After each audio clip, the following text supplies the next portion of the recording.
Welcome back mga katadad. Another day is another diskarte tindero tayo. Kaya mga katadad, ngayong araw na ito ay ibabahagi ko naman sa inyo kung paano ako maggawa ng limpo-limpuhan. Dito pala sa part na ito mga katadad, ang ginagawa natin limpo-limpuhan ay kasim. At sa pagkakataon nito mga katadad ay samantala nating tinatanggalan ng paypay o shoulder blade, no?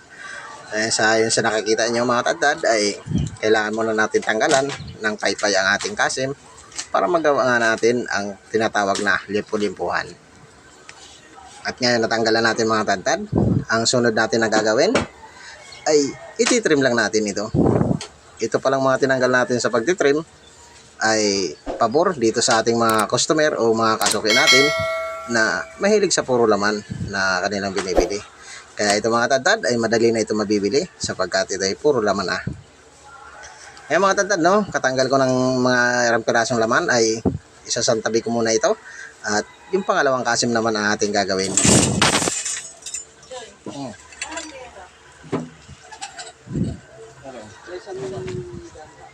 At dito nga mga katadad, no, katulad ng unang limpo ay ng unang kasim, no, ay tatanggal rin natin ito ng paypay. Ano mo rin mamay kaya na?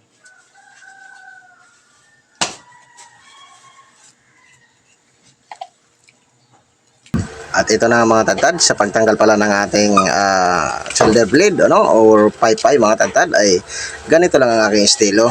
At tayo naman mga butcher ay iba-iba ng estilo ng pagtanggal ng paypay. At ito ang aking estilo mga tatad. Kaya kung baguhan ka lang sa bilang isang butcher, panoorin mo ang tekniko na ito at sana magustuhan mo ang tekniko na ito. At kung nagustuhan mo mga tatad, paki-like naman, i-share, then paki-subscribe na rin sa ating YouTube channel mga tatad. Ayan, sa mapagpalang araw. Thank you. At ito na mga tatad ay magtitrim na naman tayo. At katulad ng una mga tatad ay ganito ako mag-trim ng ating kasim na gagawin natin limpo-limpuhan.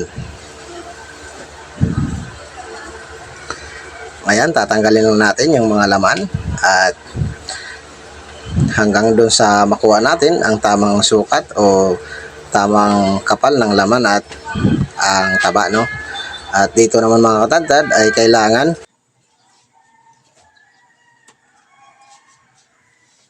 pantay yung laman at pantay yung taba. Nang sa ganun mga katadad ay magaya talaga natin ang tunay na limpo. Pero ito naman mga katadad ay ang tawag lang natin dito ay limpo-limpuhan sapagkat ito ay kasim, no? At sa mga pangihaw mga katadad ay patok na patok ito at bukod na sa maganda na at malambot pa ito mga katadad.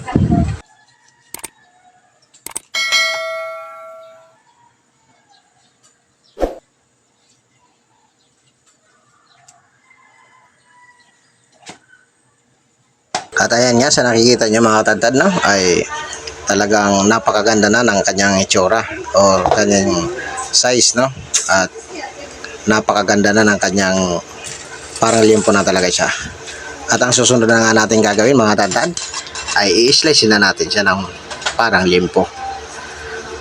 Dito naman mga katadad, no, sa pag-slice natin ito ay ganito ang diskarte ko. Ayan, smooth na smooth lang mga katadad. At hindi naman natin kailangan bilisan o hindi naman natin kailangan malakas ang hataw ng ating panaga sapagkat ito naman ay puro laman na at wala na itong buto. At pag mataas kasi ang hataw natin ng panaga mga katadad ay posibleng hindi tumama dun sa saktong ating papatamaan, no, ng ating talim ng ating panaga. Kaya ito lang ang diskarte ko mga katadad, parang smooth lang, parang binabagsak ko lang ang panaga.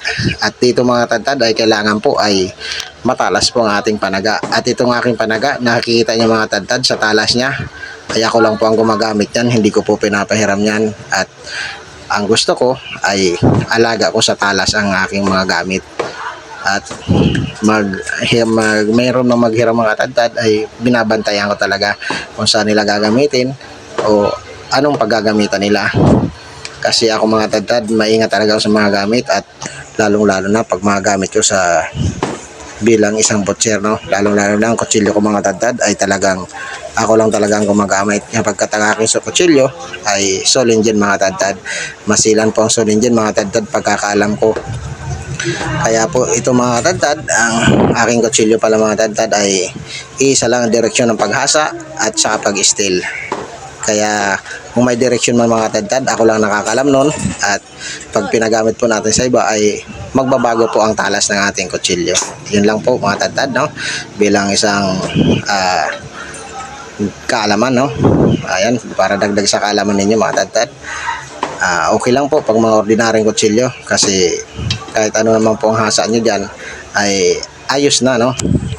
At ayun mga katadtad, ay may customer na po tayo dito, no? Ayan. Kaya dito mga katadtad ay patuloy lang tayo sa pag i-slice ng ating limpo-limpuhan, sapagkat sabi naman ng ating customer ay hindi naman daw siya nagmamadali, pagkat gusto lang niya maaga dito pumunta gawa ng makapili ng maganda. At ang pinipili niya nga mga katadtad, no, ay yung puro laman na ating tinanggal dito sa pagtitrim ng ating kasim. Ayan mga katadtad, ganun lang ang slice ng ating limpo-limpuhan, no?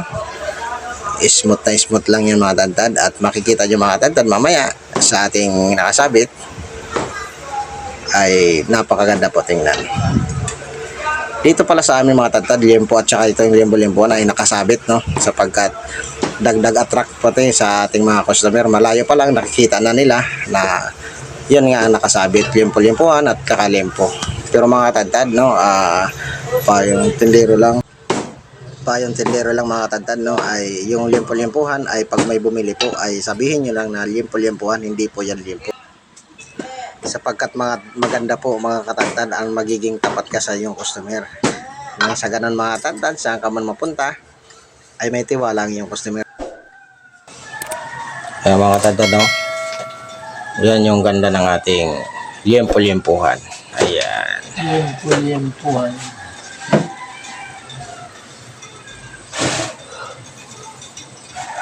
Ayan, mayroon na tayong kasubi dyan mga makyaw.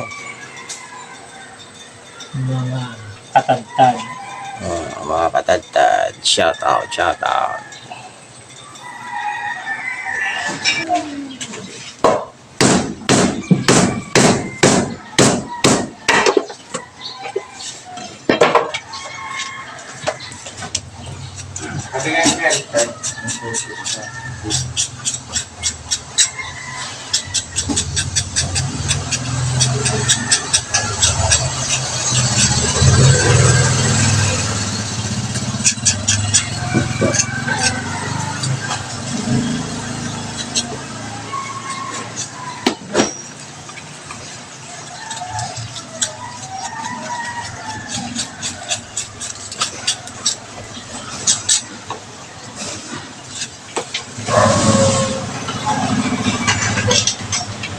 Tatlong photo lang.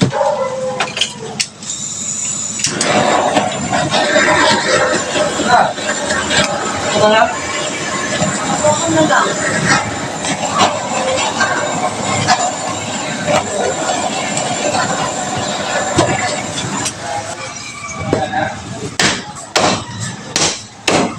Ano ito mo?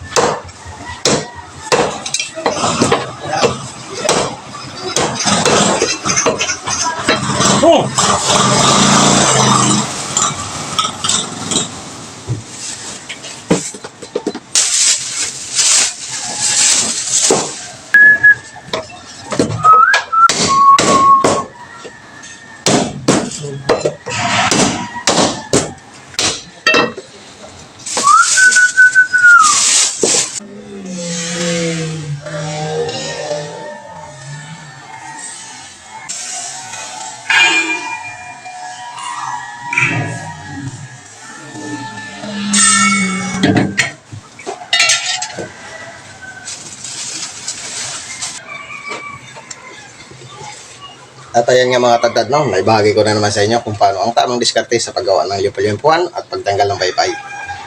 For this video mga katadtad, no, ay nagpapasalamat ang inyong Katadtad TV sa inyong walang sawang suporta o sa walang sawa ninyong panonood sa ating mga munting videos na ating mga ginagawa dito sa Mint Shop. Katulad dito mga katadtad. Ayan, no, kagandang limpo-limpuhan natin. Ayan. So ay mga tadad no, lalo na dyan sa ating mga bagong butcher. Sana nakuha nyo naman kung paano natin ginawa o paano diskarte sa paggawa ng liampo-liampuhan at sa pagtanggal na rin ng paypay mga tadad. Yung mga tadad sa una talaga ay mahirap, pero pag nakuha nyo mga tadad, siguradong maalala nyo itong ating Katadad TV channel. So ay mga tadad, hanggang sa muli, sa mapagpalang araw sa ating lahat, and then God bless you all.